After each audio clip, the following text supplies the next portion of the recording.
So there we go.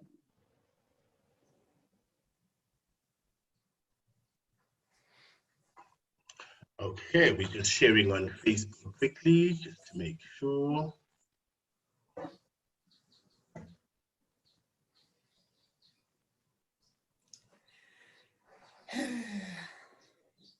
The joys of technology. Mm. No. Not always. No. Full on sarcasm there. I struggled this morning. Listen, I did as well. I've had to go on my phone, so I'm like, whatever. A shame. It's amazing when it needs to work, it doesn't want to work. Of course, it's like religiously it will happen like that. Mm. Yes, especially when you want it to work. Mm. All right, so everything looks to be coming on all right. We are sharing on Facebook in the next few seconds. So the guys on Facebook should be seeing us live stream in 5, 4, 3, 2, 1, and we are live. All right. Good morning, everybody all around South Africa. As you can see, I am in the beautiful, beautiful Cape Town. Well, I am traveling, online. I'm traveling online, and, online can never hold you back. I had a road trip. I just Googled Cape Town, and guess what? Here I am. And today we're really looking for, to talk about things like this, that brighten you up, that really make you lighten up and want to live again, because 2020 has been a serious experience, and some of us might be there alone or with family and stuck, not knowing what to do. And we've put this together as SA Chefs to help you think outside the box, to really also assist you think about your current career and what it is you can do, especially for this unexpected turn. No one predicted that 2020 would be like this. I believe all of us, when the year started, we had New Year's resolutions, we had plans to take over the world in our own industries for 2020. And then came this amazing virus, and this is what it has done. But we do not want to leave you alone there at home. We do not want you to believe that, you're alone. As SA Chefs, we want to support the best in the business. We want to support you not only with your skills, the culinary field, we also want to support you mentally. We also want to support your mental state. We want you from a career perspective to also know that we care. And that's why we brought this on today, to make sure that this career orientation or this thinking out of the box session helps you, think out the box and really believe that after all this is over, there is still a life to live. And I do believe that all of us want to live an amazing life after this horrible situation. So I've got amazing ladies today. These 3 ladies are powerful ladies that you definitely want to hear from. They are industry experts in their own field. And what's nice about it is that today we're not talking food. Today we are talking about you. Today it's all about really getting you to your best and really look deeply inside you and see what you can get out. The first individual that I'm going to introduce is Sarah Gray, who is a well-known business professional specializing in empowerment and training education through dedicated business programs provided to her stable of clients. She is also widely known in the food industry for procuring and manufacturing specialized fine ingredients. Having a love and passion for food and flavoring, it is no wonder she is one of South Africa's greatest self-taught chefs and specialists in fine food and beverage flavoring for over 11 years. Well, you know what? She is constantly making headlines for her professional expertise, despite the various commitments of her daily life. Recently heard live on Mix FM. She's also involved in major collaborative projects and sits on the board of the following industry organizations in the capacity of chair lady of the SA Chefs Women in Culinary Committee, a volunteer of the SA Bakers Association, member of the SA Chefs Counting Committee, director of The Chef, and director of Sarah Gray, and then an associate of Daniela Piskelli International. She commits to creating and delivering her expertise and products at the highest possible standard. Ladies and gentlemen, please welcome Sarah Gray. Sarah, how are you? Hi, I'm good, and you? Hi, everybody. I hope everybody's well and keeping safe out there in these crazy times. Most definitely, Sarah. I just want to find out, how have you been coping? Last time I was with you, we were at the Hostex 2020, and we were having fun, you know. And Absolutely. all of a sudden, you know, I haven't seen you in so many months, and we are just online. So how have you been? I'm okay. I must say, from a personal perspective, even emotionally, it's very up and down. It's difficult to watch an industry that you're passionate about, and like you said, from that high of Hostex going into absolutely nothing. Even myself, I'm battling, but other than that, it's triggered a whole lot of things within myself of what I want to achieve, and realizing that it's not the end, but maybe trying to reinvent ourselves and finding a different way to move forward. So it's also been a time of a lot of introspection. Most definitely. Reinvention is basically what's needed to keep up and to really survive in the fourth industrial revolution. And the next lady will probably agree, who is the training and development manager of Hosan Hotel. So she is the training and development manager for the Tohosan Hotels, responsible for the training and development of over 8,000 Tohosan Hotels employees, an average of 500 work integrated learners annually. He has been in the tourism and hospitality industry for more than 4 decades. Having graduated from hotel school in 1980, her career started as a restaurant manager. She joined the FedEx Group in 1981 as catering manager, then took on the role of training officer and district manager. During this period, she qualified in human resource management. And you know, her career has been amazing since then. Now she is a proud recipient of the SACA Precedence for Exceptional Service in Hospitality Training and the Golden Alumni Award for Contribution Industry from the School of Tourism and Hospitality of Johannesburg. Like Karen, there's so many things to say about you, but really, at this point, how are you, first of all, and how are you dealing with not being able to touch lives physically like you usually do? Very frustrating. Obviously, I'm passionate about learning and development, so it is frustrating. I'm finding myself being an administrator, not a trainer at the moment. We are doing some things, you know, a little bit around COVID training and COVID training and COVID training, some of the hygiene stuff, but you're really looking forward to be able to go back and make a difference to people's lives. So I guess frustrated. I'm not an administrator, I'm a people person, and to only be able to see people like this, I can't wait to get back, whether it's working with people or just socializing. Wow, and have you been also baking, like everybody has been baking online?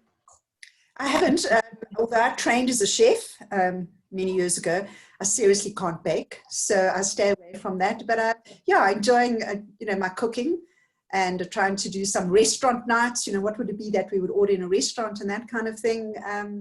But I will leave baking to those who can bake. Most definitely, I cannot wait for another info chef.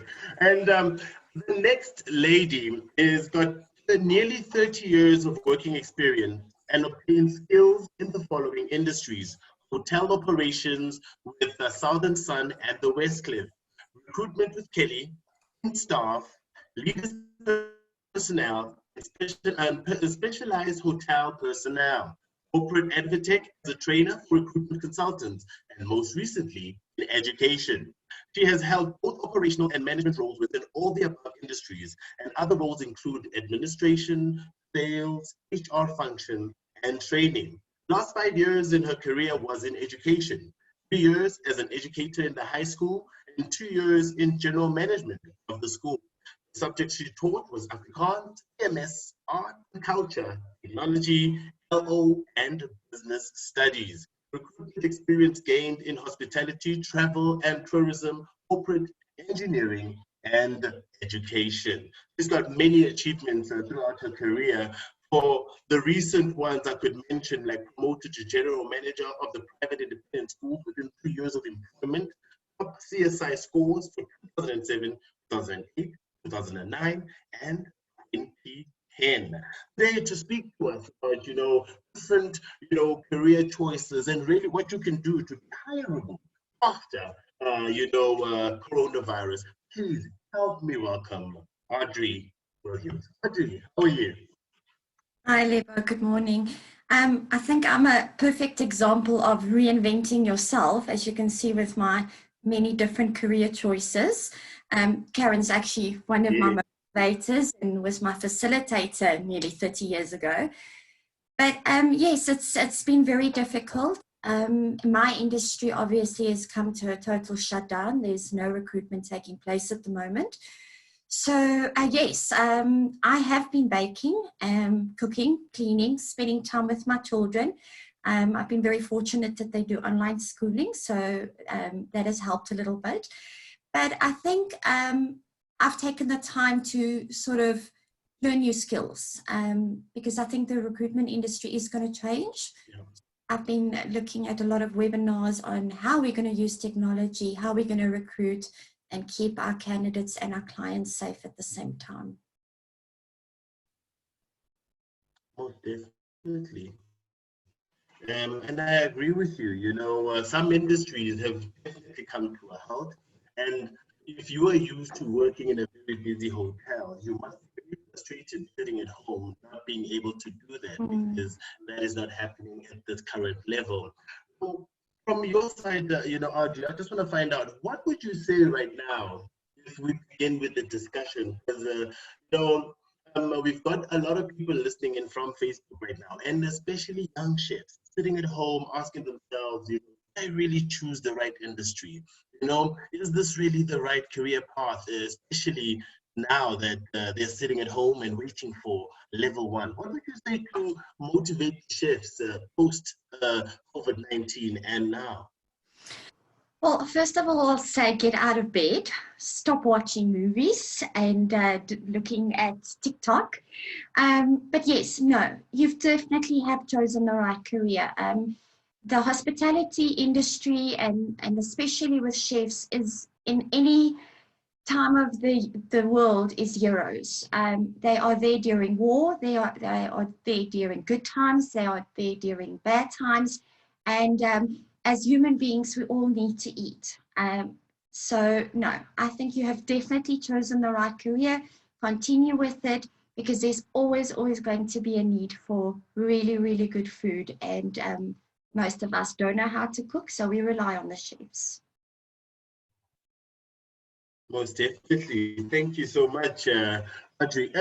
On your side, Sarah, really, you are an out-of-the-box person. I know you can do something from the bakery side, and then all of a sudden move into the food side.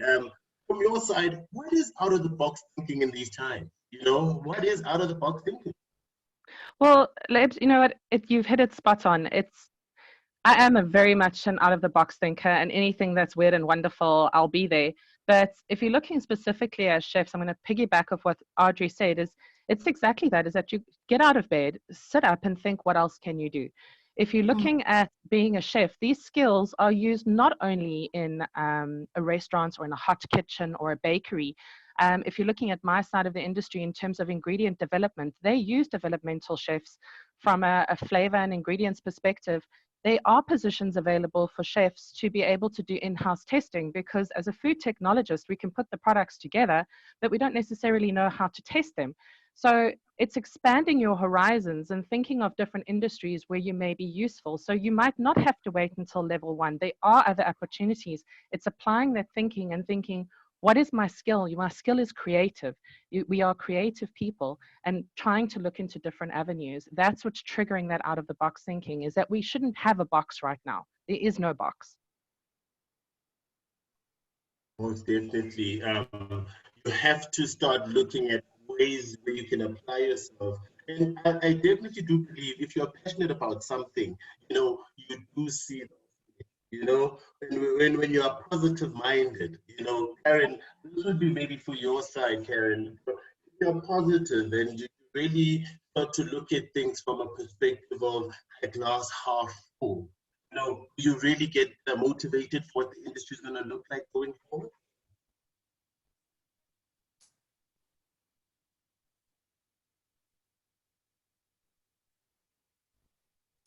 Apologies, didn't come off mute. Yeah, I think it's going to be really different in so many different ways. And, Sarah's talking about out of the box thinking, and I'm not sure we know what the box looks like. So, we have to collapse that. There is no box anymore, actually. And it's so unknown that when you ask me the question, what will the industry look like? It will just look really different. I think that's the absolute reality, is that it will look really different. I think that we can look to different countries that are doing different things and how they are doing that. I think that's really important for us. So Adri spoke about, getting up and getting out of bed. Guys, that's what we need to be looking at. So my son lives in Spain, and, interesting there, they've opened up all the restaurants. You have to sit outside. You have to have so much space in between you, but they've opened. And I think that what's been interesting to watch that is that customers are not coming back.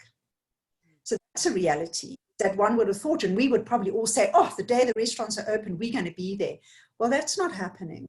If you look at the takeaways that have opened, they're talking about 20% of their income they're generating from pre-lockdown. Now, again, we would have all said during level 5, things like, oh, when the takeaways are open, I'm there. Well, we're actually not there. And so I think that some of our preconceived ideas about what it would look like is that people will rush back. We're not seeing happen. We're not seeing happen in our own country with delivered meals, and we're not seeing happen in other countries where they're opening up. People don't have money, and therefore they are also reluctant to go out and to do things. I do think, though, that, that because of that, there's some really good work being done in our industry.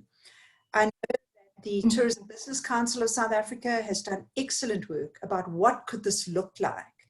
And they are lobbying and hoping to meet with the president this week. I attended a session yesterday with MAS, the conferencing. And I'll tell you what, I was absolutely so impressed about the conversations that these people are having about how this could look. And they were talking about things like that that conferencing for some reason is seen as mass gatherings, where, for example, an exhibition, one could have 50 people at a time coming in, because that's the number, 50 for a funeral, and it's more controlled. You know who's coming, they've booked, they've paid up front. And so what happens is that instead of, and think about this for restaurants, instead of you booking to go today, the 21st of May, to a conference, they're talking about to go the 21st of May between 10 and 12 o'clock. That is your time. And I think that we can learn in restaurants, etc., from that. How do we start managing people that instead of everybody, it's like everybody drives out at 7 o'clock in the morning and the traffic's bad. The same with lunch. People eat lunch at 1. We need to change those behaviors. Why should lunch be eaten at 1? Why can't it be eaten at 3? And people, 3 o'clock slot for lunch or whatever it might be.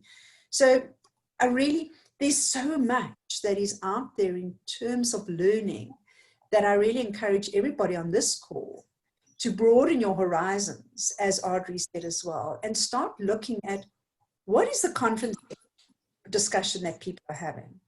That can apply restaurants to everything. What is the conversation that TVCSA is having? And it's really interesting and of great value to challenge your thinking so that you're not in the box of a kitchen and a restaurant, but that you look at what other people are doing, be it Pick and Pay, be it the MAS sector, and be it restaurants in Spain and Germany, etc. I gather that answers your question, Lebo. I think Lebs is frozen there for a second. Yes, he seems to have frozen. Okay, now he's gone. He's gone. We're going to have to wing it, ladies. Yeah, exactly. So, Adri, some of your thoughts based on what I said. Yes, I totally agree with you. I think I actually want to read something that I've liked to read John Maxwell, and he said something is the only guarantee for failure is to stop trying. And I think a lot of people at the moment is saying, I'm giving up. What is going to happen? What is going to happen to my salary? Do I have a job when this is all over? So basically, I want to just encourage everybody, and this is what he says, it begins with a decision. So you've got to make decisions about what are you going to do going forward. We're going to have to let go of the past and how we did things. It's never, ever going to be the same. So if you're very set in your ways, now's the time to say, okay, I need to adapt and I need to change. And then what he says is, once you make that decision about what you're going to do going forward, and we don't know what the decisions are yet, is you're going to have to manage that decision, and you're going to have to manage it hard. And some days you're going to be positive and some days you're going to be negative, but manage it. And the first thing is ask yourself the question, what am I going to do? And like Sarah said earlier on, there's a lot of things that you can do. We don't need to be negative. The food industry is there. We might just, like you said, Karen, not be rushing off to the restaurants, but we still need to eat. Yeah. So I think it's just make some decisions. Yeah. It's a mindset. Most that needs to definitely. change first. Oh yes, on this side, ladies, I'm busy dealing with technical issues. However, on your side, then, Adri, I just want to find out what would you suggest now, people, for their CVs, to secure interviews. How would they now put on their CVs, especially for this time when they have a gap, or will recruiters understand? Say that, we know that there was a gap from coronavirus. Well, I certainly hope that recruiters will understand that. I mean, this is something, I mean, we all know that's the one thing we focus on when we interview is why the gap. But no, I totally believe that recruiters would understand that. And I think what you need to do is when you do your motivational letter, you need to make sure that you get the attention now, because there's going to be a lot of people that's going to be looking for work. And the CVs that's going to stand out is the ones that's going to say, this is what I have done during the lockdown. So people are going to want to see your flexibility, what creativity, and there's a lot of chefs that's done a lot of community work at the moment. So highlight those things. So look, again, it's untouched areas. We're not 100% sure how we want the CVs to look, but I speak for myself. I'm going to question, did you sit around and do nothing and feel sorry for yourself? Or did you go out there? Did you create new menus? Remember, chefs can't have very intricate menus anymore because of the way they're going to have to serve it. So sell yourself in your creativity, your innovation, your commitment to what did you learn during that time. So yeah, I think it starts off with telling us what did you do, and then we'll look at what you did prior to the... So then, Sarah, does that mean chefs have to market themselves?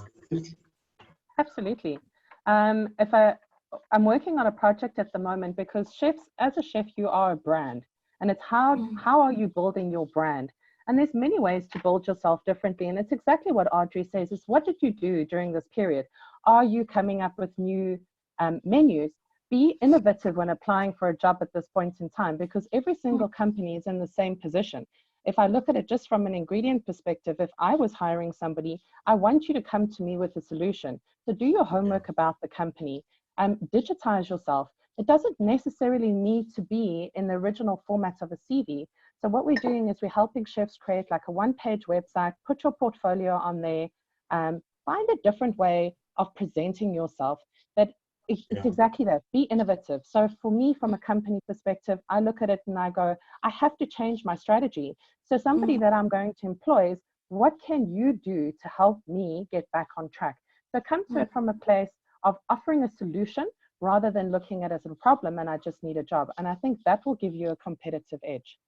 Absolutely. And Karen, does this mean the industry's careers are going to change a little bit?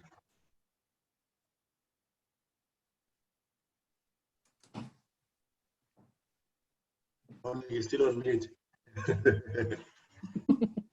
Apologies, I keep on forgetting today, not sure why. But yeah, I think the first thing is that you're going to have to learn to multitask. I don't think that careers are going to be as linear as we've seen now. So going back to Adri's point about, learn. If you are a chef, and that is what your skill is, get to understand the restaurant side. You can't come back with an offering that says, well, I'm a chef and I can cook. People are going to be like, well, I need someone who can do a little bit more than that. So I do think that it's that targeted learning that you do now. That is what is about understanding the industry and where the industry is going. But on the other side, excuse me, how do you learn to multitask? What are those things that would add value? And Sarah was saying, you really want to know what the offering is. So people are asking you, what are you offering me? And if you're offering me a linear skill, that's not going to actually work for us. Lebs, I think you're on mute now. Yeah, and then Karen, so now knowing that maybe some of the careers might change a little bit, what do you think they should do to get themselves ready? And will this be recognized, as something that the individual did, to complement them when they go maybe for careers? Yeah, so I do think that it's about multi-skilling. I really do. I think that we have to, really your focus has to be in terms of your career going forward, that you don't end up with a single job title. And I think that that's been the norm outside a lot of our industry. So, I look at many young people today who have more than one job. They don't do a single job. Again, I look at my chemical engineer who's currently working for booking.com and doing some other app thing at the same time. So, I do think that people have multiple careers now. And somehow in our industry, people are inclined to, be a chef, and that's what they become, maybe going to food and beverage, and we can't do that anymore. We really are looking for people who can offer more than that and be completely multi-skilled. Mm-hmm. And then the future employer, Adri, what skills are they looking for? Is it the go-getter? Is it the person who, is willing to, as Karen has put it, to say, can multitask, can do a few things at once? I think they're going to, look, the industry is changing. Technology is sort of taking over the world. Just ordering your food. If you think about it, in the olden days, the waiter would come and take your food and write it down. Then you have the waiters that could memorize everything and go and tell the chef. But I think employers are going to look for tech savvy people, apps, create apps to advertise your products, create apps to order your products. We have to remember that we are going to have to work in an industry where we have to look after health and safety, which is going to be key. So whatever you do from a tech savvy perspective, you got to consider, how does it affect my business, the cost of my business, my way of giving the food out, and how am I going to still be service orientated to my customers.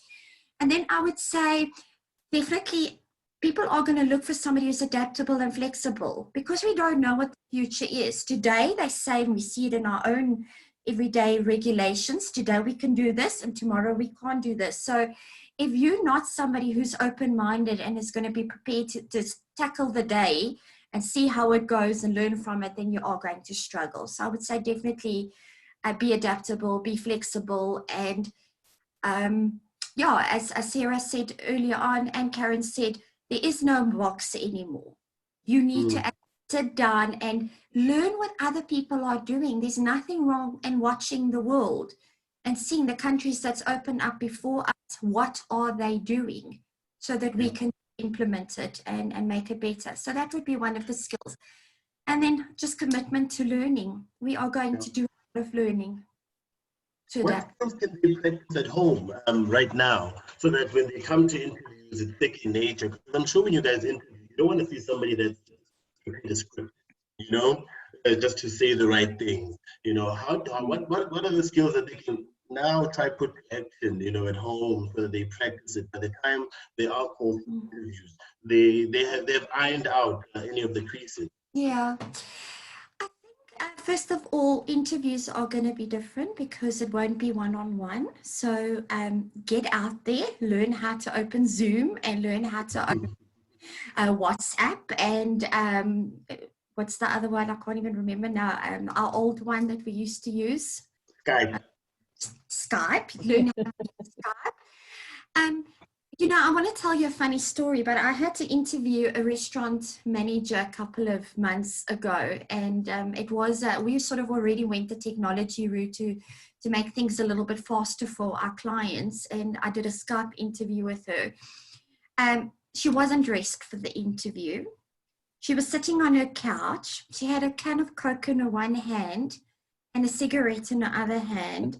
Wow. Okay, so and I mean, those are things that people are looking for. So we've always known as candidates, when we get into the foyer, have your suit on, sit up straight, you know, look the part, because people, receptionist is going to give feedback about what you looked like when you were sitting in the reception area.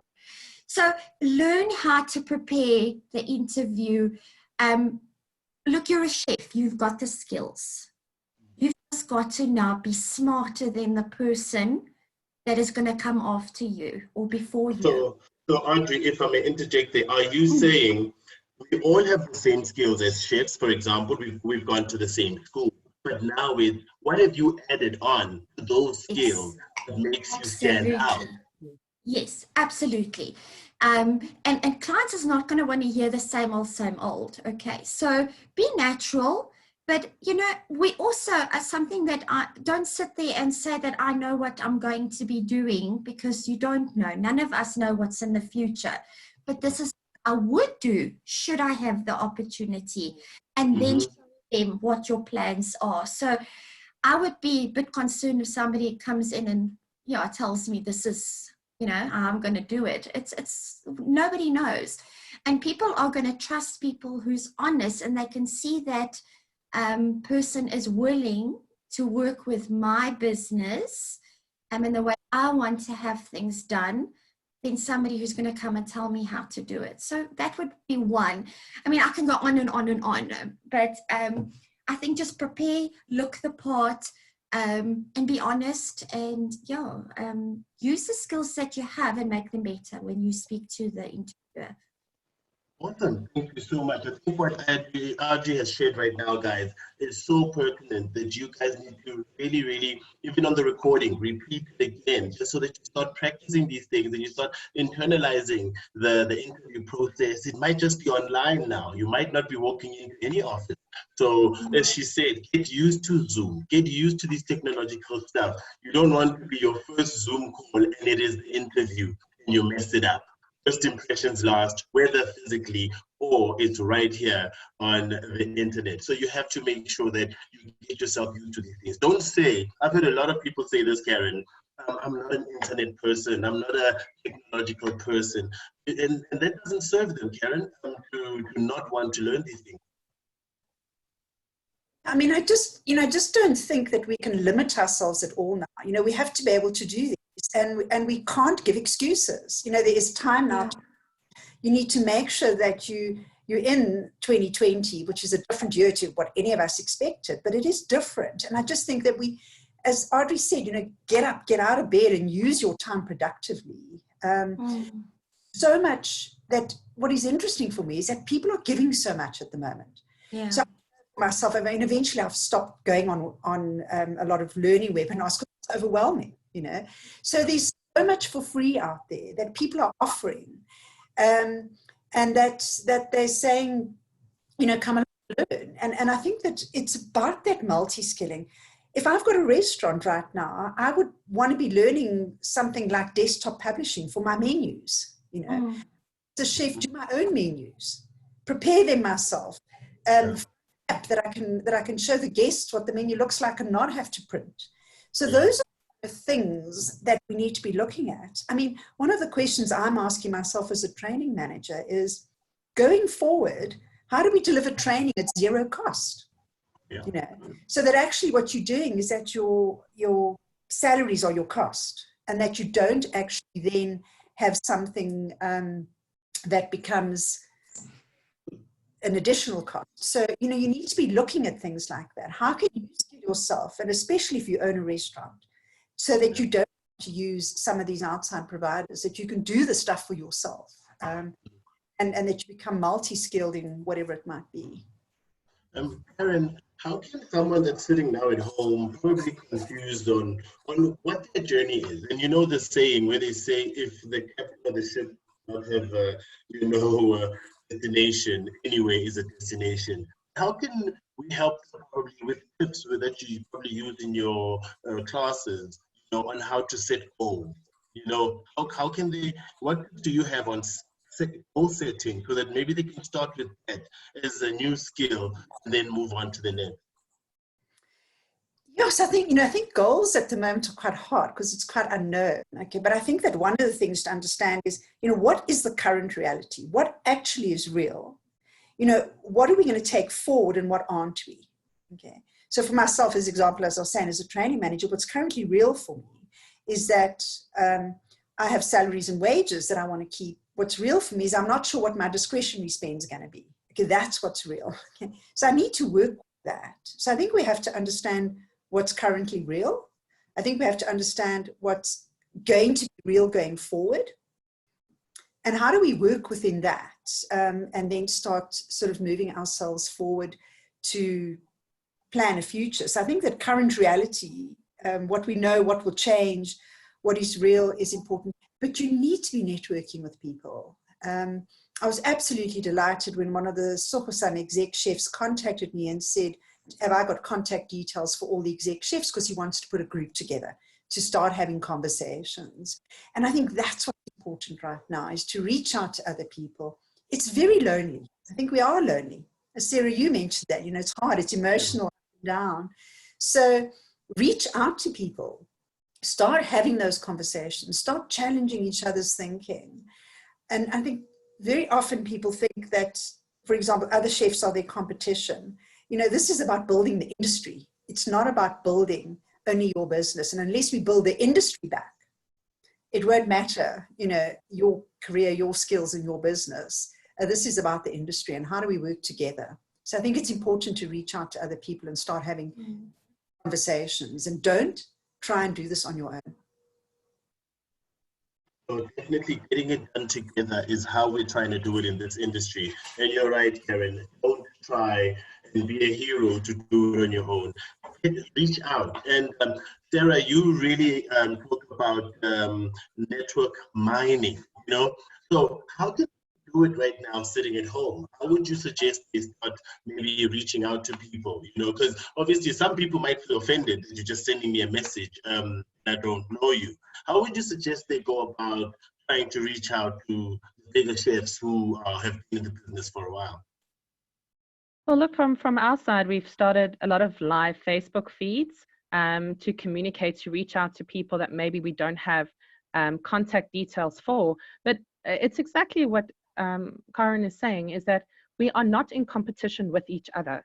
So to approach somebody is to be, what are your ideas? What are my ideas? It's about collaborating now. And that is the only way that we're going to move forward, is if we start collaborating, because we've all got different skill sets and we've all got different ideas and we all have something very unique to offer.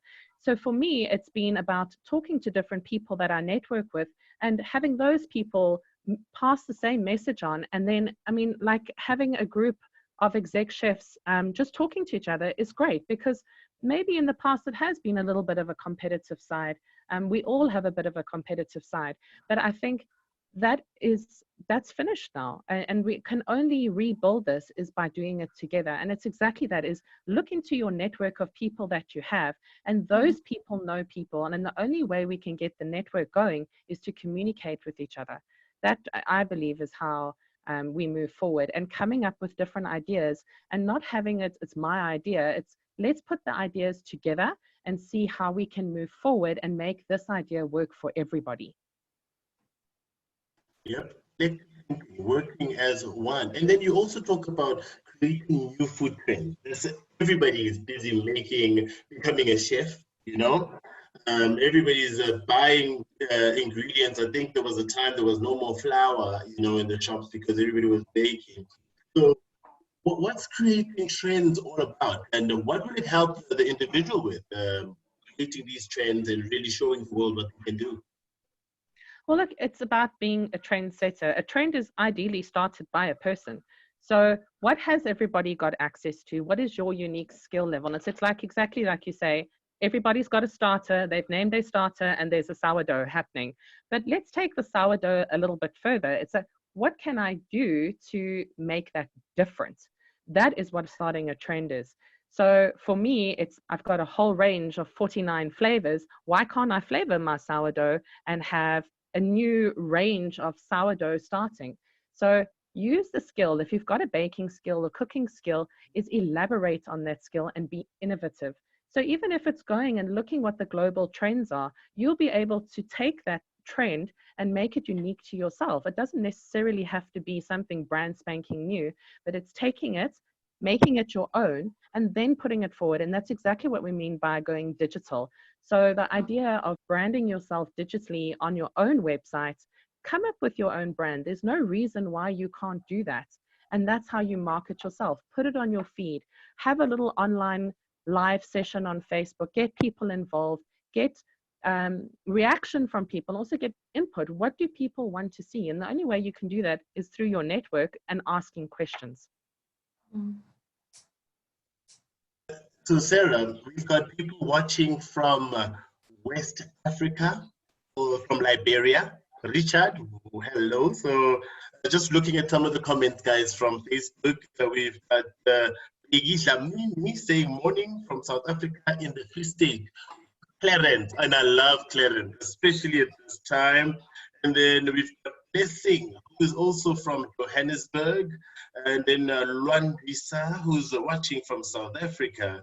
And then we've also got Kadi Seletsi, who is watching from Botswana, says proud to be a chef, proud to be a member of South African Chefs Association. And I guess these are the reasons why people join South African Chefs Association, to really get the benefits of getting to hear from minds like you guys right there.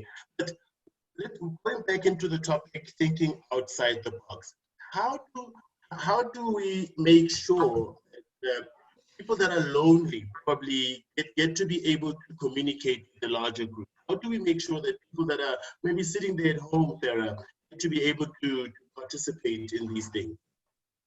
Well, look, again, I think WhatsApp is a great platform. There are various groups. If you go onto the SA Chefs Facebook page, you'll find that.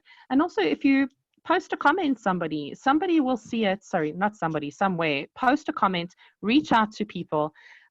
You can't, if I speak from personal experience, I wasn't always an extroverted person that would openly talk about the things that I was going through. However, as soon as you reach out, you're going to have somebody who can listen, and you don't know who that person knows who might be able to assist you. So the first thing to do is leave a comment somewhere, inbox somebody. I have got various messages from chefs from all over the world just asking me what's happening in my own country. And that's how you start communicating. So even if you are sitting alone, you're not alone, but you've got to take the first step, and nobody can reach out to you if you haven't put yourself out there. And then from your side, Adri, what would you say are the resources that chefs have available for maybe to just up their level and skills with regards to getting ready for interviews? Are there any websites, or are there any things that they can probably start reading to get themselves ready? Yes, there is various. I mean, if you just Google and you go interview skills, there is so much out there that you can speak to. We also have a lot of well-known recruiters in the industry, like Stephen Hickmore, Jason Olive, Lucas Ionides. Make contact. One chef or the other might have their CV with them. As recruiters, we haven't stopped working. send us an email and ask us. I know I've seen a lot of people post on LinkedIn saying, do you want us to have a look at your CV? Can we fix it? Send us a WhatsApp and ask us. So the same as what Sarah says, speak to your agent and ask them to help you. But yeah, there definitely is a lot. And I'm not saying go and change the way you're going to interview. Or the only thing that really I think is going to change in the interview is the platform that we are going to use. You already have the skills, you already have the experience. Just focus a little bit more on what you're going to do going forward. And yeah, there is so many articles being written about it. You're right. There are so many things like on YouTube that you can get from videos that just teach you about the interview process. Then, Karen, with the industry looking like it's going to change, or it looking like it's going to go back to a very new normal, well, what would you say people should start thinking about, adding to their knowledge, especially from a learning perspective? Yeah. So, and adding on to what Adri was saying, there's so much resource out there. So I'm going to, and I'll do it slowly because I know I can speak fast. So there's some really good sites that I suggest that you go and have a look at where you can get learning. So one is Allison.com, like the lady's name, Allison. The other one is Degreed. So, you get a degree when you study, but it's got a D on the end, Degreed. And what that does is it has a look at what you've learned already, and it starts to allocate points to you to be able to build your CV. So that's a brilliant platform. There's another one called Coursera.org. So it's the word course, and then it's got RA on the end, .org. Now, Coursera is a wonderful, it's what we in training call a MOOC, which is a massive online courses. And they have got, so you can go on and you can do learning. I mean, I did an economics course with a professor from the University of England. Now, if you want to write the exam, you have to pay. But if you don't want to write the exam and you just want to have the learning, you don't pay anything. So you can go and sit through 6 months of lectures with a professor from the University of London and have amazing learning. The only time you're going to have to put any money out on any of those sites is if you want certificates, if you want to write an exam. So again, I stress to the chefs, it's about learning about leadership. How do you feel as a leader, as a chef? We acknowledge that all of you've got the skills, the technical skills to cook. And I hope your families are benefiting from that. But it's about leadership. It's about understanding economics. It's business acumen. It's those desktop publishing skills. Sorry. Please note the elbow cough. But it's about getting those kinds of skills. That's what you need to be doing right now. That's what's going to give you a different offering. Excuse me, too much talking. Thank you so much. And we did notice the elbow cough. We definitely saw it. Yes. And you are hydrated very well, very well. So, Adri, how can the biggest thing for me is that I want to apply for jobs. Let me first repeat actually the sites that then we've got a Degreed, and then we've got Coursera.org, right? Please make sure that you go on there. Then from your side, then Adri, looking for jobs now, like it's really, people are getting retrenched left and right. What happens to the person that has been retrenched right now? So we've been talking about the one that is looking for the job. What if it's just the one who's been retrenched right now? What should they be doing right now? Especially in this climate. Well, you need to send your CV out. I mean, don't sit back and say, okay, well, I've just been retrenched and nobody's working because we're in level 4 in the recruitment industry. I think, again, it's how you approach. It's very frustrating as agents to get CVs when you have no experience. So you need to make sure that the person on the other side that gets your CV is going to want to interview you. So when you apply for a position and you might not even have all the skills, just at least acknowledge and say to the agent in your introduction letter, I'm an executive chef. I've recently been retrenched, but I've worked for the Southern Sun Hotel Group. I see that you normally, because the history is on the internet, I see that you normally recruit for chefs. This is my skills. Can you start working my application? I just think too often I get CVs that doesn't even have anything on it. It's being sent out to 10 different agencies in one email. No hello, no name, nothing. So I think you need to, again, it brings it back to being technical savvy, and now have email etiquette. Introduce yourself, say why you're sending the email, and get the process going. We are going to start recruiting again. We just don't know when. So get that CV out, let the agent look at it, let us interview so long. But to get the attention, make sure that the person on the other side is going to want to open up your email, and then take it from there. I hope that helps. It's like a motivational letter, so that the person knows exactly, because you can't send one CV for many posts, one size fits all. That doesn't work, right? No, it doesn't. You have to directly talk to this post right here. And how long should a motivational letter be roundabout? Not too long. I don't like over the top. For me, half a paragraph. I think be specific. When the jobs are going to be advertised again, the criteria for what clients are going to be looking for is going to change. So first of all, read the ad, okay? And then whatever the advert says or we require, make sure that that goes into your cover letter, because it's showing that you are not just sending your CV out. That's showing attention to detail, which we know a chef needs to have. And reiterate.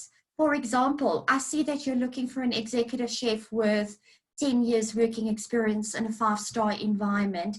We need somebody who's creative and somebody who can save us food costs, as an example. So in that covering letter, reiterate the words that was in the advert. I have over 10 years working experience. I have worked for the Protea Hotel Group. I am innovative, and highlight what you have recently done. I see that you are looking for somebody to save costs. Well, this is what my food cost has been in the last 3 establishments. That's already showing us. Of course, somebody's going to want to open up that CV because you are answering all the questions that I've put out on my ad. So instead of selling yourself, I've got management skills. I mean, that's great. We want you to have that. But that's a generic. I've got management skills. I'm passionate about the industry, all those things. People are not going to want to see that. They are going to be specific in their ads, and they're going to want to see, can you answer them?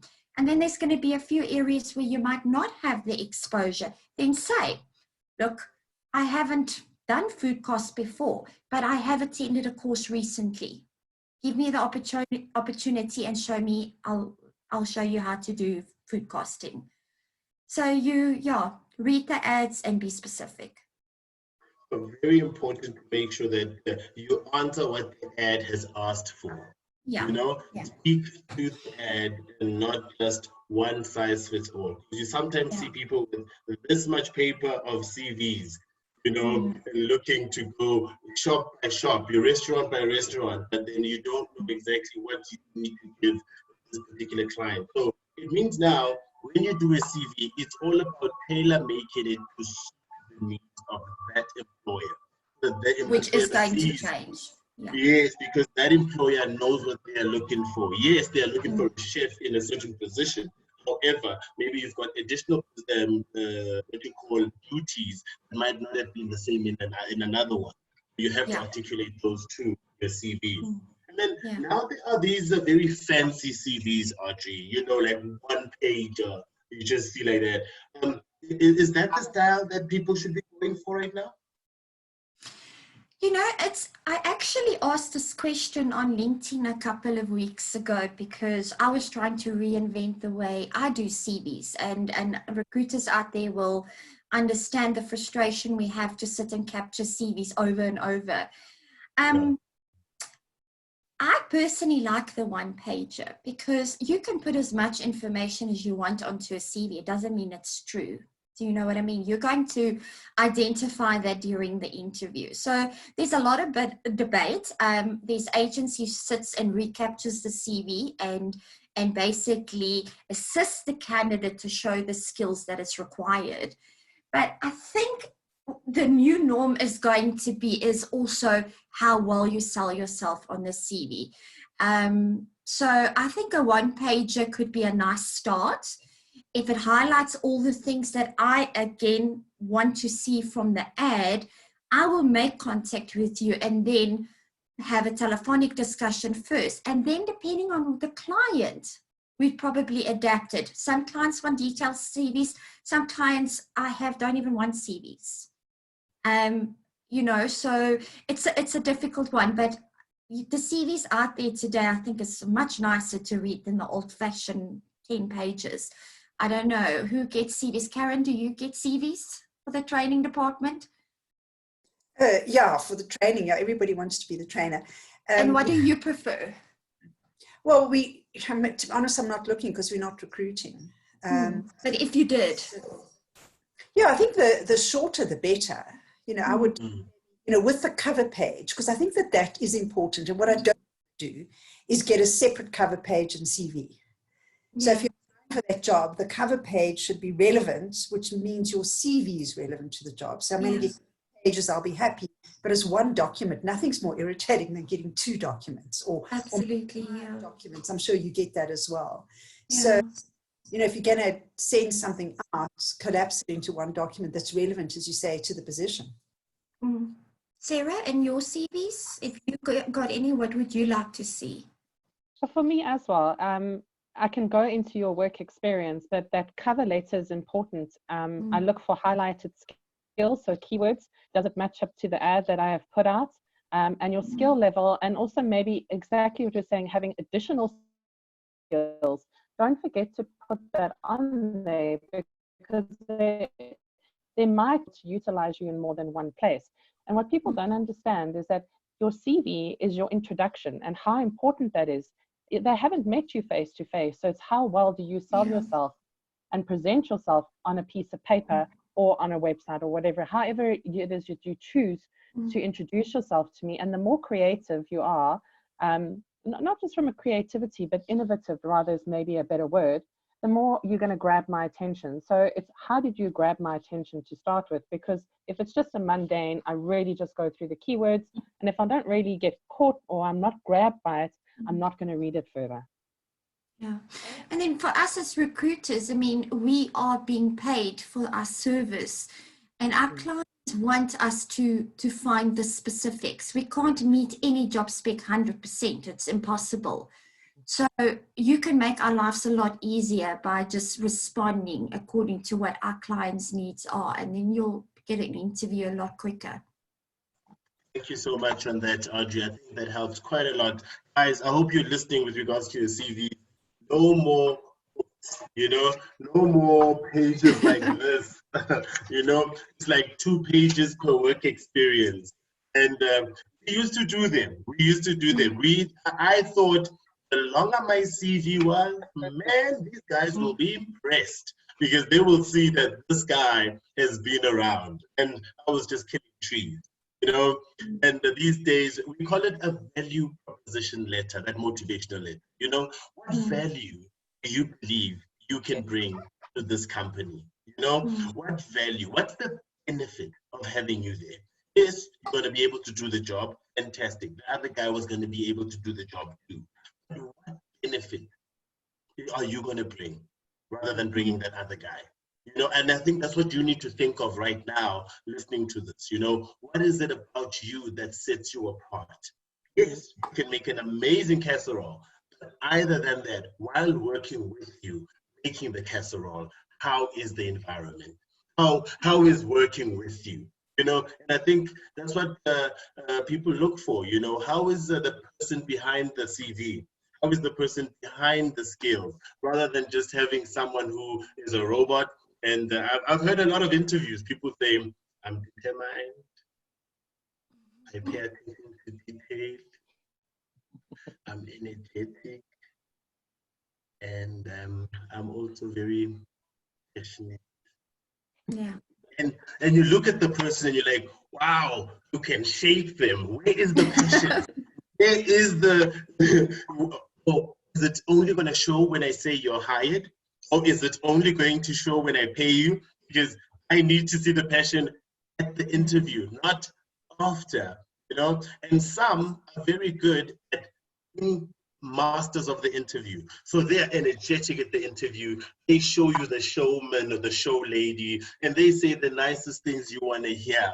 You know, they tell you that a customer's request is at the heart of everything they do. Then the first day, all that is out the window. So you also need to be very consistent with what you describe yourself to be at the interview, because that's what your employer is going to consistently look for and measure your performance against. They're not going to measure your performance against anything else except the stuff they put on the job title. KPIs are very important. So while on the job, I believe you are interviewing for the next position that you want to get. And you have to do your current position to the best of your ability. Where you are, grow. You know, like those flowers that grow in concrete. Where you are, grow, evolve, you know, fuel yourself with knowledge, fill yourself with as much as possible so that you become a person of value when you get to that company. And Aaron, since this industry looks like it will definitely look a bit new when we come back, do you think that, you know, especially training institutions like you are just going to go online mostly? Will you offer a lot of online courses that people will be able to follow so that it's easier, you know, to avoid obviously the contact, but to also increase numbers that you can reach? Yeah, but I think there has to be a balance. So online can never replace everything. And I'm sure the chefs would cringe if we think about someone learning knife skills only online. You know, so I do think one has to talk about blended learning. And depending on the skill, one has to make the right decision for the learning environment. So I think that not 100% online, but definitely a huge move towards online. So, you know, that's the other challenges is that I know for our own organization, then people don't learn online because that means taking responsibility. So it's a difference between learning and training. If I come to a course in a classroom, I have a trainer who's going to train me. If I go online, I have to learn. So the content sits in a different space. Okay? So I think that we do have to learn online. And we have to also look at how we supplement that with practical training, possibly on job. Or otherwise, there's always going to have to be a component of classroom. But yeah, how's it done?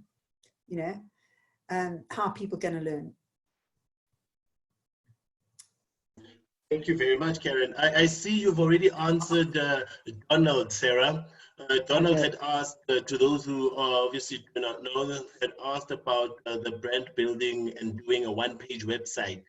So Sarah is obviously going to help, but Sarah, maybe if you can also just share on how that person can do it, just so the others that want to know can also do it too. Okay, so I've again, doing collaborations, we've had to reinvent the way that we do things. I've collaborated with somebody that does websites. We've got a reduced rate that will tailor make into most of us have been retrenched. Money is a bit tight at the moment, but if you're looking to know how to brand yourself or build your own websites and let us assist you, they can contact me and we can put something together to be able to assist people in this time, to market you as well, to come up with a plan moving forward. Whether it is, if you start, I've had one of the chefs contact me that they're looking at doing their own range of products. So whether it's from branding yourself as a chef for position for your page website, or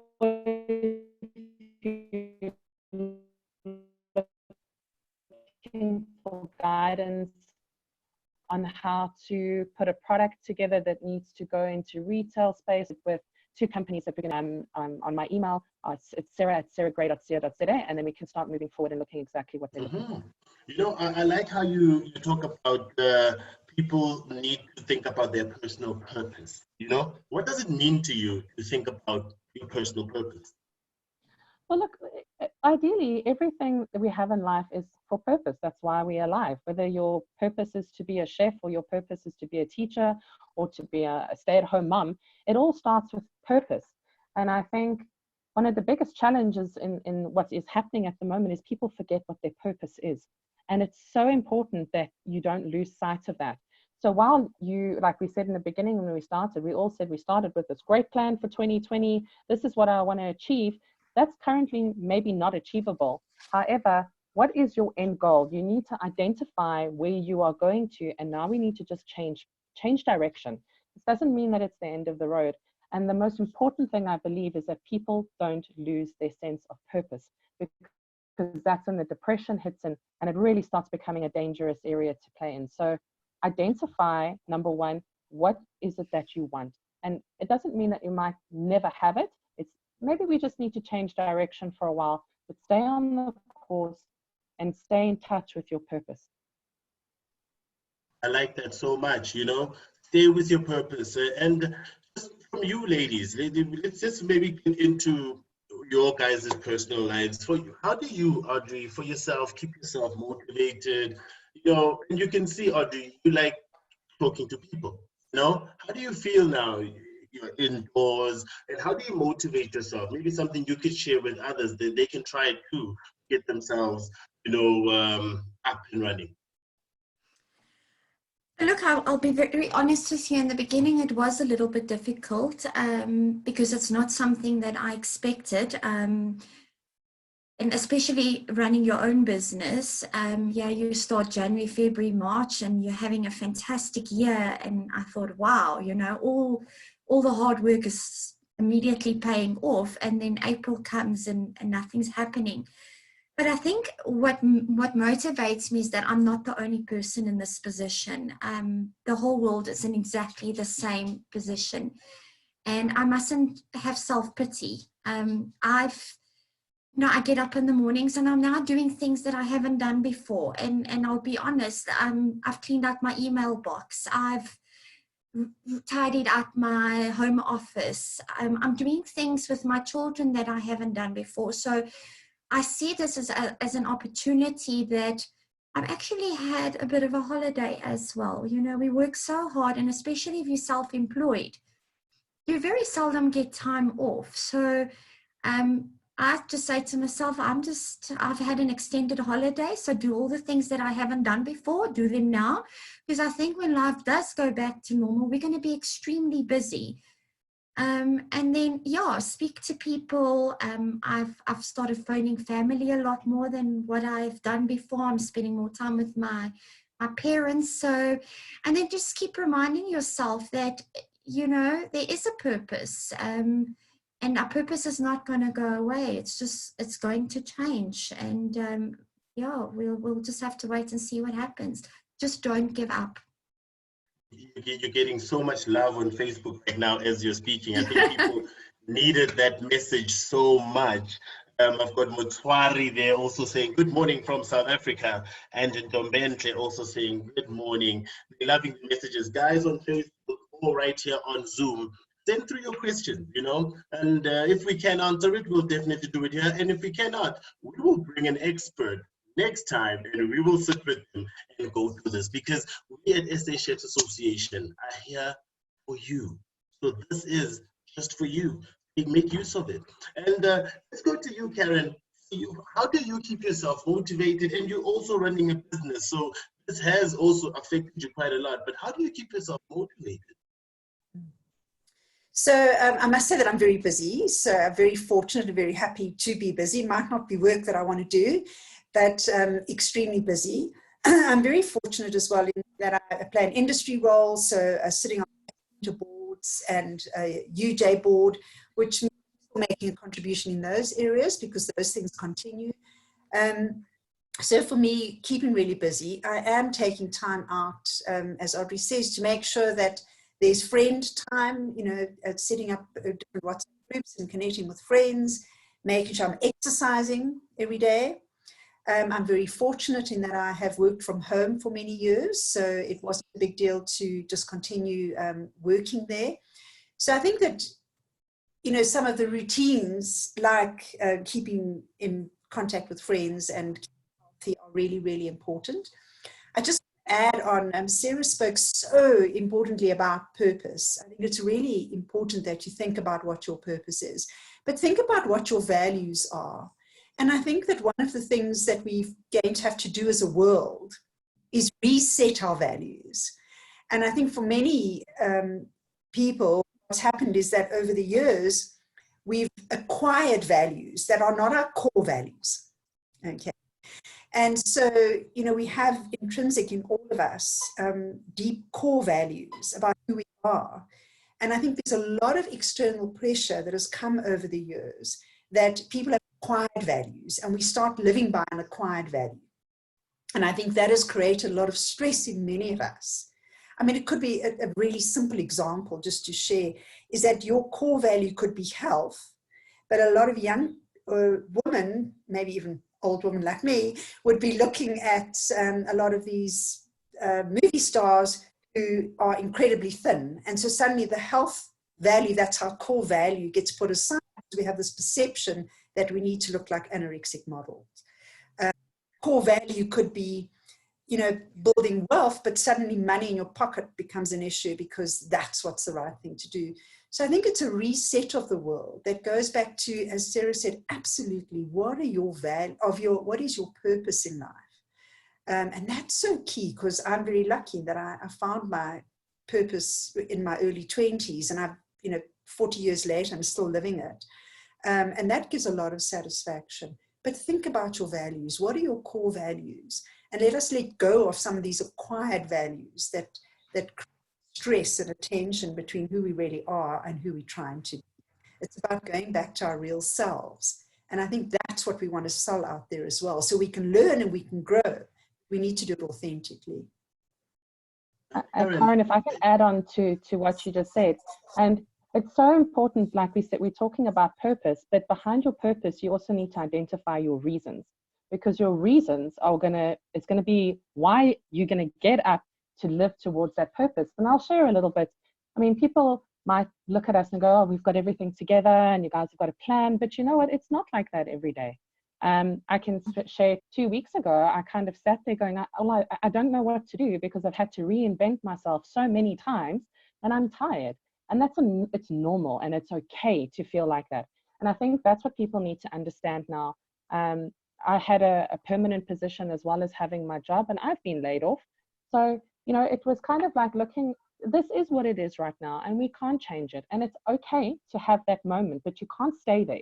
You have to get up, identify, first thing is your purpose and then your reasons. So my reasons are, I've got 3 little girls, I'm a single mom, and I do have a dream and I do have a vision, and that is my reason for getting up every day, and your reason is going to drive you.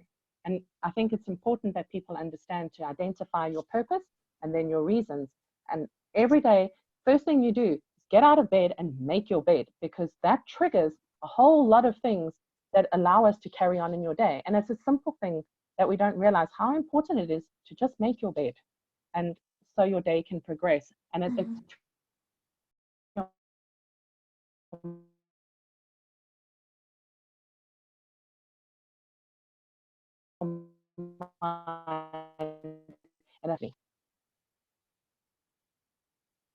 Wow. And I mean, how does mindset play in all of this? Because, you know, many people will tell you, I've listened to a motivational video, but I'm still feeling down. What does mindset come into this?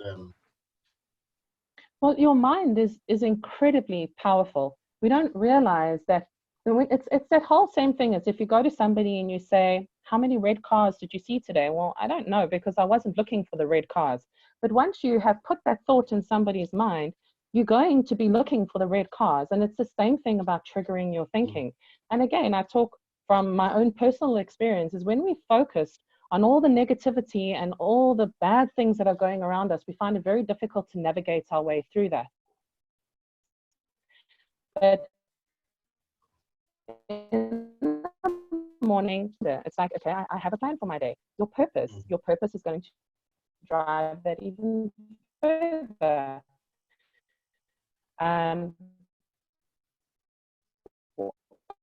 okay, why do I have to get up and make my bed every day? Well, you know, you need to start your day. Now I crack better. My focus are bad, but what can I do to think differently? And there's no box. You know, your world is your to reinvent many areas of myself. And the first thing was to get myself in a better frame of mind so that I can handle what is going on around me. Definitely. And then attitude, I'm sure, plays quite a lot in this. Karen, how can people improve their attitude in these times where attitude, you know, might end up going downhill because of what you're seeing around you? You switch on the news, it's another number on top of another number on top of another number. How can we work on our attitude, you know, on these times? Yeah, yeah. And I do agree with Sarah. I think there's some days that are just tough, you know. So I think we need to acknowledge that. So during this time, you know, if there's days that are just, that you're not feeling great, you know, and it's hard to go, it's about also looking at what are those support systems that you have and what works for you. So as individuals, we know things that motivate us. Well, if you don't, then you need to do an exercise. What motivates me? And the easiest way to do that is to have a look at when you set a goal, as Sarah said, and you had a vision, what got you there? Those are your motivators.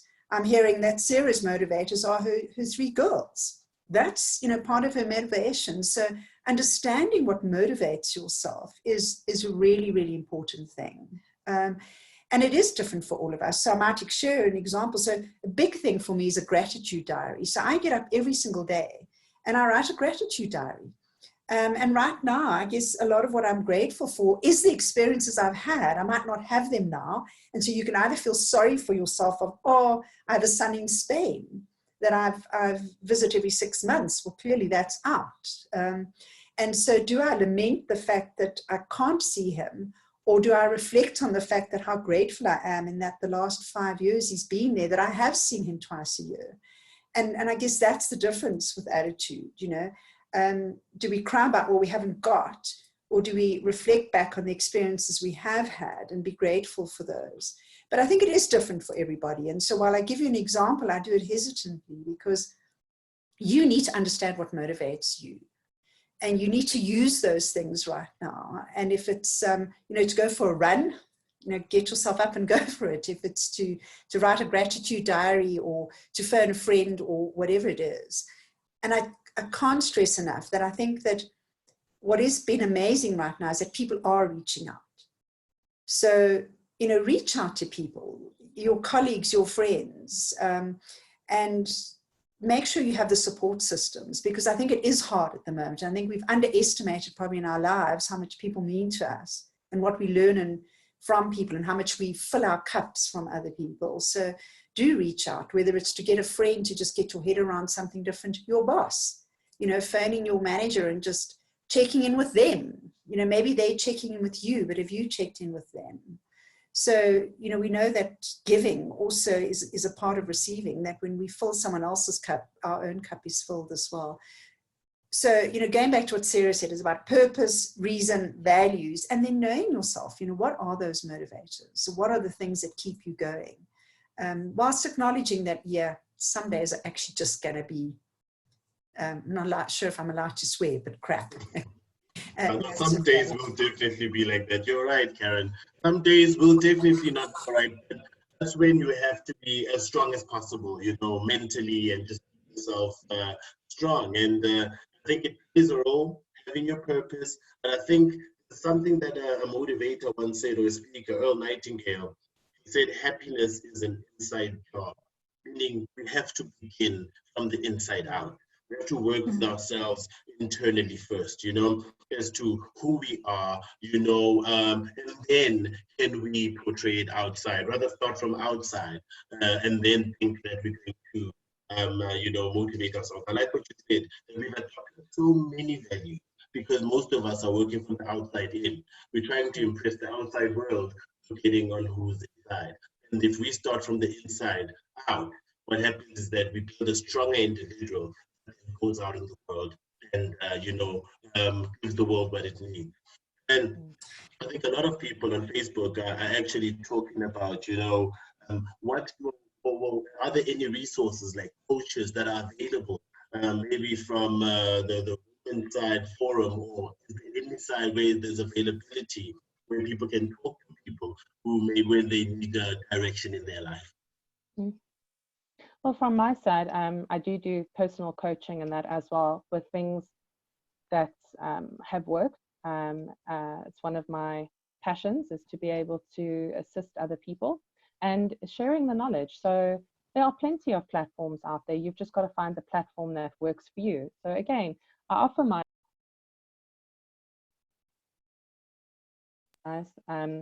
the assistance to anybody that may need it. They're welcome to get into touch. If they don't want to work with me, we can point them with the different areas of coaching that can definitely help them. So there are avenues there, definitely. And the same from my side as a coach, and knowing other coaches as well. If someone's, really keen, I'm happy to reach out to other coaches and see if they, if they're willing to take on pro bono coaching as well as people. So, yeah. So I think it's key to reach out, people. If you're listening, it's key to reach out. Don't sit on your own and think that, you're going through this alone. I think that could be the worst thing that can happen to you. If you believe that you are alone and you're the only one going through this, you have to reach out and speak to the community that you have, SA Chefs Association, get to find out how others are doing it. And I think that's the best way to keep yourself sane, keep yourself focused, and to really keep yourself communicating with the real world, if I can put it. Because yes, it is definitely a little motivating to put on the TV right now. And if I could ask, what is one thing that you guys have learned since the 26th of March, when lockdown was, initiated? What's the one thing you guys have learned? Let's start with you, Adri. Well, I've definitely learned that I am resourceful. As I mentioned earlier on, that my business is not making any money at the moment. So I found a need that mommies can't go to the shopping centers because they can't put their babies at risk. So I've reached out to the community, and I've learned that I can actually shop for baby clothes and blankets, and every day I go out with my shopping list, and it's been exceptionally rewarding. And it's amazing to think that these people are paying me to do it, but at the same time they're thanking me and blessing me that I'm prepared to risk my life to go out there and do the shopping. So actually I've been having a lot of fun. So I've learned that when you need money, you can be resourceful.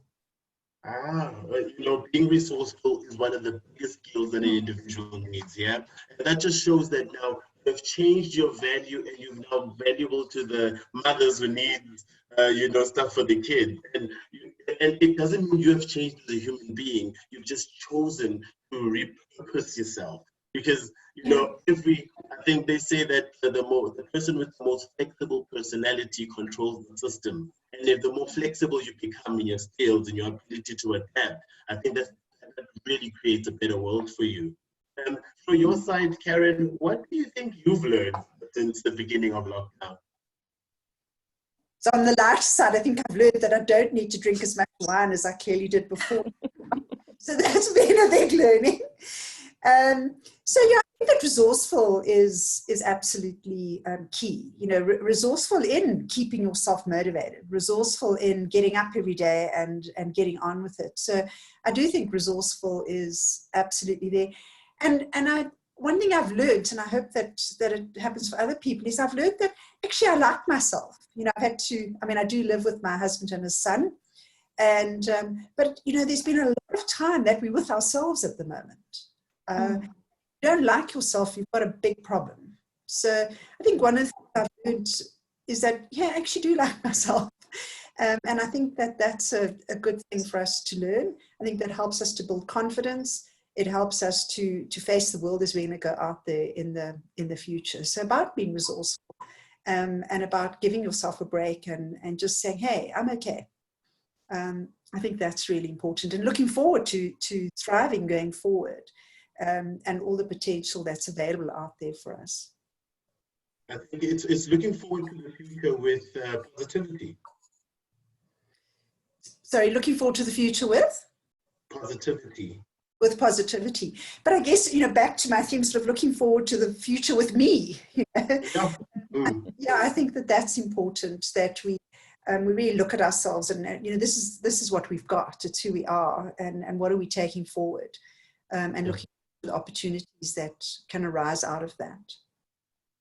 Thank you so much, Karen. From your side, Sarah?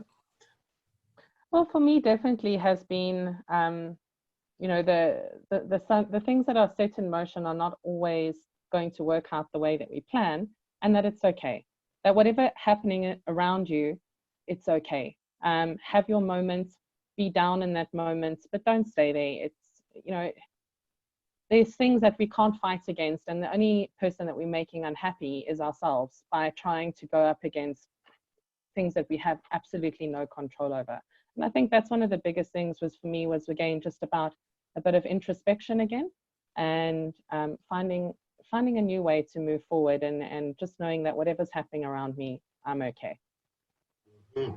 And really knowing that you are okay this time and your family is okay. I think that gives everybody that, you know, that comfort to know that, you know what, I'm currently doing the best I can at this present moment. And I think everybody needs to accept what's currently happening right now, not go against the grain and try to fight with it, because that will create quite a lot of frustration. And with me personally, how I keep myself motivated, for me, I'm all about teamwork. The family knows. I've got 2 boys, and so when we wake up in the morning, we're getting ready for school. So I have kept all of the time for school the same. School starts at 8, even at home, you know, and we still do the same types of routine. They still get a break and close at the same time, just so that they maintain that. And I think it also helps my mother and I to also just see a bit of structure on a daily basis. But I do a lot of reading, poems, books, you know, I was trying to get myself, you know, out of the watching news, because I think watching news all day also, that's what will frustrate you. That's what will keep telling you that you might die. You might die. That's what just happens. You go outside to pick and pay, you come back and you're like, oh my word, I might have it, you know, because you're watching news too much. So watch stuff you love. You know, play with your kids. I like when you say you've got more time to spend with your kids, Adri. That is what we need to be doing, you know, because that's the time we've been given. And let's use it wisely. But on an education front, let us use the time wisely also to upskill ourselves. To not get out of this lockdown, you know, with the same knowledge we got into it with. You know, it would really be a waste of time if we didn't come out of it, at least with 1% a new person because of what we've learned. You know, we've learned a lot of compassion from watching people give. We've learned a lot of, you know, where now you have to think out of the box. That's why we're having this session. And thinking out the box is what we are doing right now by hosting a session. You usually see us host physically at an info chef, at a hosted, but now we're hosting it online so that you do not miss the pertinent info that you know you really need to get. It's very important. And we've also got more people on Facebook. We've got Faith Oliphant also saying hi. And Edward Fivaz also saying hi right there on Facebook. Let's just check on the question side. All our questions have been answered this side. So everything on our side, you know, looks quite great, ladies. From your side, I want to get in now and just get final closing remarks for the people that are watching right here on Zoom and on Facebook. If I can start with you, Adri. Sorry, I couldn't hear you there. Oh, yes, I want to come around now to just get your final closing remarks for the guys watching on Zoom and on Facebook. I think just stay positive. As you said prior, stop watching the bad news. Associate yourself with positive information. Listen to positive people out there. There's a lot of people out there that can motivate you and inspire you. And just remember, you're not the only one in this position. We're in this together. Thanks a lot, Adri. It's been a pleasure having you right here. Karen, from your side, what would you say as a closing remark? As a closing remark, I think that we have to acknowledge where we are and what's real, and that, as we said earlier, the box, the sides have collapsed. It's a whole new world out there that we're not quite sure what it's going to look like. But use this opportunity to, grow who you are as a person. And whether it's through your values and your purpose, or whether it's through actual learning and saying, what am I going to add that I can go back with a broader offering going forward. So then in this new world that we're going to be faced with, what do I look like, and what have I got to offer? But as Adri said, we're not alone. So reach out to people and start looking to the future, but take people with you, or otherwise, join people who can take you with them. I like that. Thank you very much, Karen. And Sarah, from your side? I think Karen and Adri have kind of just put everything into perspective. For me as well, it's try and stay positive, reevaluate your position, focus on moving forward.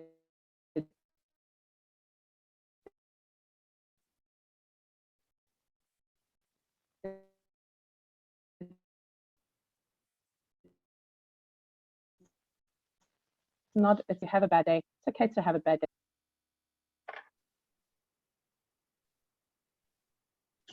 Thank you so much, Sarah. For me, I want to end it with a quote from Michael Kami that says, the very best way to create the future is to create it.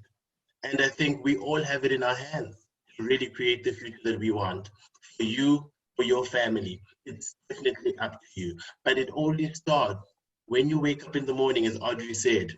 Do you really get up?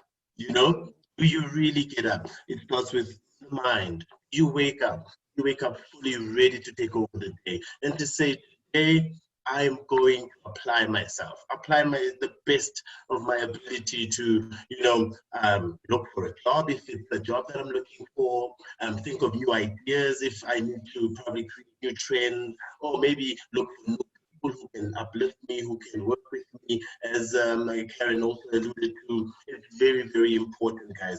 Create the future you want. If there is no door, create one. You need to start knocking on many doors to open the possibilities that are for you. The future is exciting for you right now. Knowing that we have this crisis, remember, after every storm, we have a rainbow. It's coming. It's coming. But let it not find you not ready. Yeah? Because luck is when preparation meets opportunity. This is the time to prepare. Prepare. I use the 5 P's that say preparation prevents poor performance. Prepare right now so that when the rainbow comes and everyone is calling you to or book you from left to right, you are ready. New trends, with a new marketing strategy, with a new you that's going to wow the world. So don't wait. Start today. Ladies, thank you so much. It's been a plum-pleasing pleasure and a privilege to have such amazing minds to share with on the stage right here. Adri, Karen, Sarah, it's a pleasure. And thank you for joining us. And the guys that are watching on Facebook and on Zoom, you've been amazing audience. And I think we are even. Yourself an amazing day. Goodbye. Bye, Lebo. Thank you. Bye, Sarah. Bye, Adri. Bye. Bye. Bye.